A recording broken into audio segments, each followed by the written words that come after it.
Chapter 3 The Wheel. A warm, morning breeze drifted across the palace courtyard, brushing against Inanna as she tried in vain to concentrate on the lecturer beside her.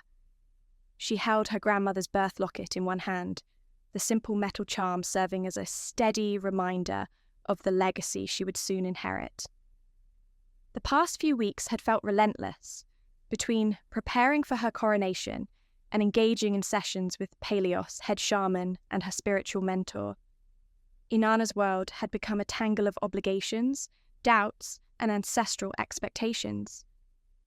These sessions, held every third day, delved deep into the mind's recesses, ensuring any future leader could endure the strain of ruling an entire country. The rigours of such training often left Inanna mentally sapped. Her gaze wandered to the leaf of a date palm caught in a gentle eddy of air. She watched it drift, lulled by the courtyard's peaceful quiet, until Pelios's voice nudged her back to the present. "Inanna," he began, his tone gentle yet insistent. "I know economics is hardly where your passion lies, but I need you to grasp its basics for context.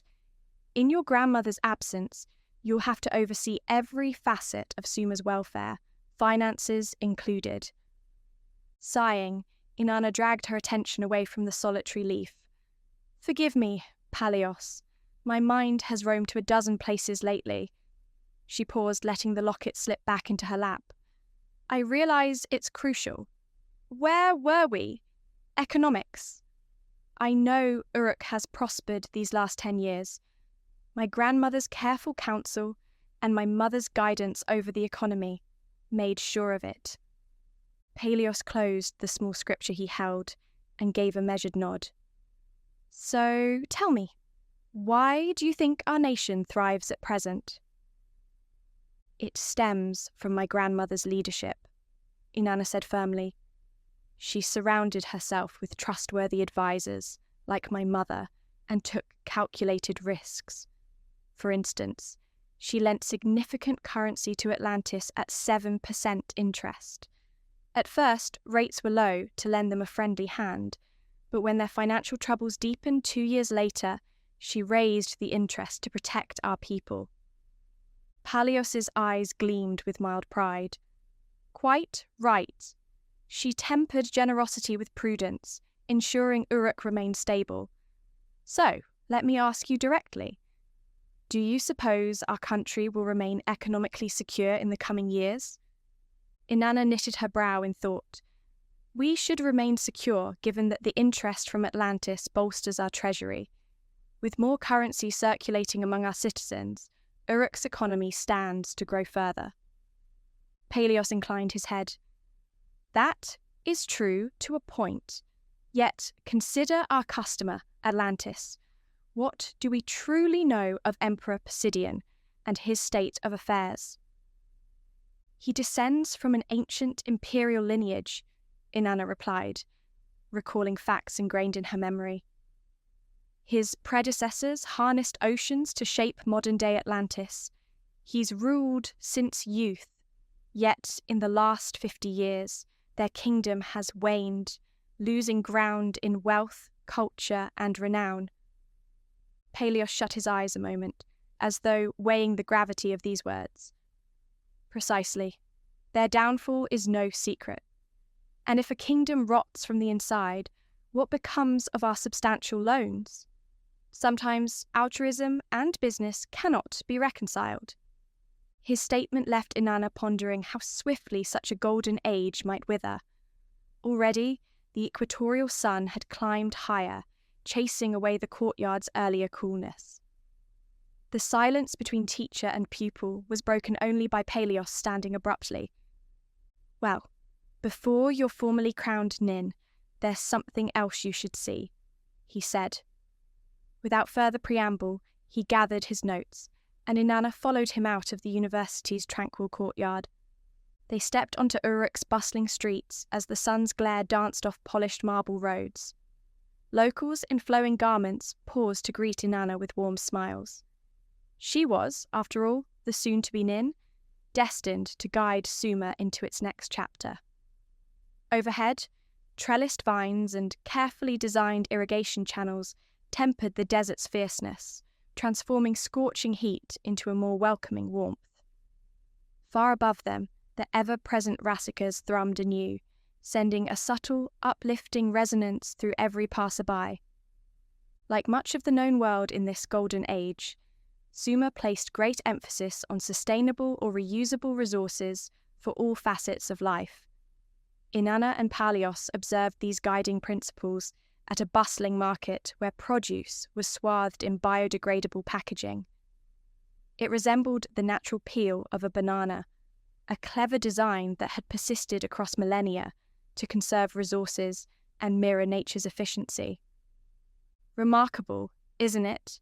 Palios remarked softly, absorbing the invisible ripple of energy. Inanna responded with a gentle nod, noting how a thread of peacefulness managed to surface within her. It was a delicate relief from the sorrow of losing her grandmother and the burden of the role she would soon inherit. They reached the Ukin, the seat of Sumer's governance and a testament to Uruk's wealth and prestige. Palios led her into an unassuming private quarter, double-checking the door behind him.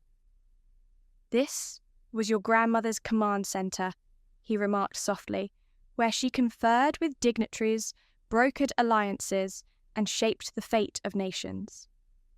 Inanna slid her gaze around the understated yet stately room.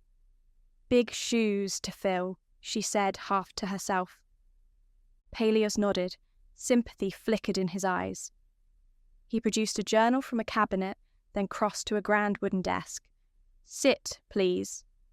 He patted the high-backed chair that once belonged to Inanna. Inanna hesitated before running her fingers across the carved elephants on the desk's edges, her family's symbol.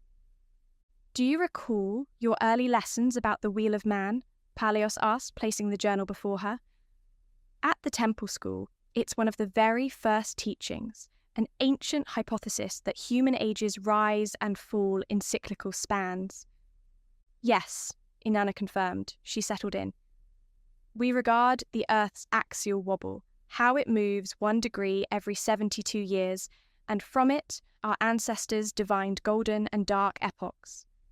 If we measure about 24,000 years in total, it implies repeated surges and collapses in civilization. Right now, we see ourselves at the summit of that wheel, the golden age under the sigil of Leo." Palios nodded with a small, grave smile.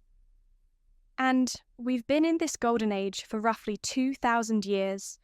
Of course, if the cycle stands true, then for every upswing there's a downfall.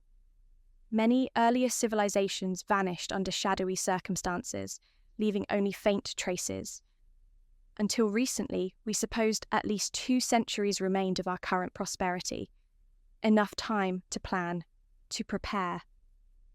But evidence has emerged that contradicts this assumption." Inanna frowned. "Evidence from where? The Wheel of Man is mostly myth, yes? A cautionary tale about rising hubris, gleaned from incomplete archaeological findings?" Palios drew in a slow breath. "Last year, a delegate from Amazonia presented your grandmother with new data, disturbing data. They argued our astrological calendar is off due to a mistranslation in some extremely old text. China is verifying the claim, but the main premise is that a hidden era of humankind existed thousands of years earlier, shifting our timeline. We may be missing 264 years."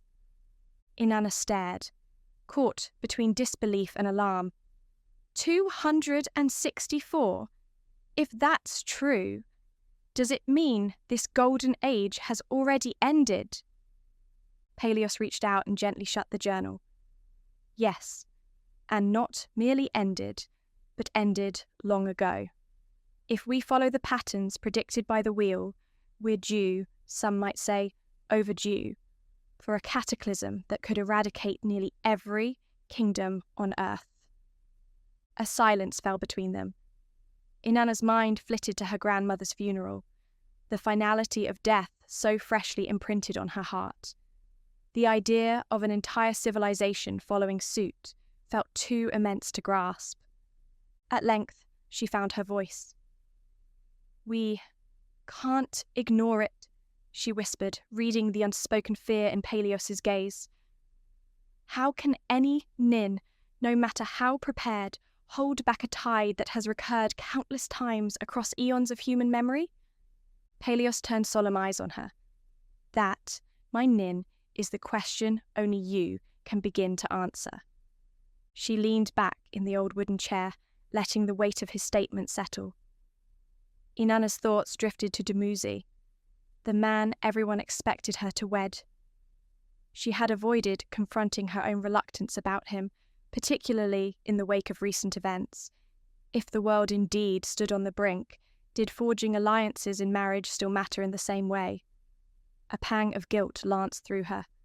Dumuzi was well-meaning, but her heart wasn't sure it truly belonged to him.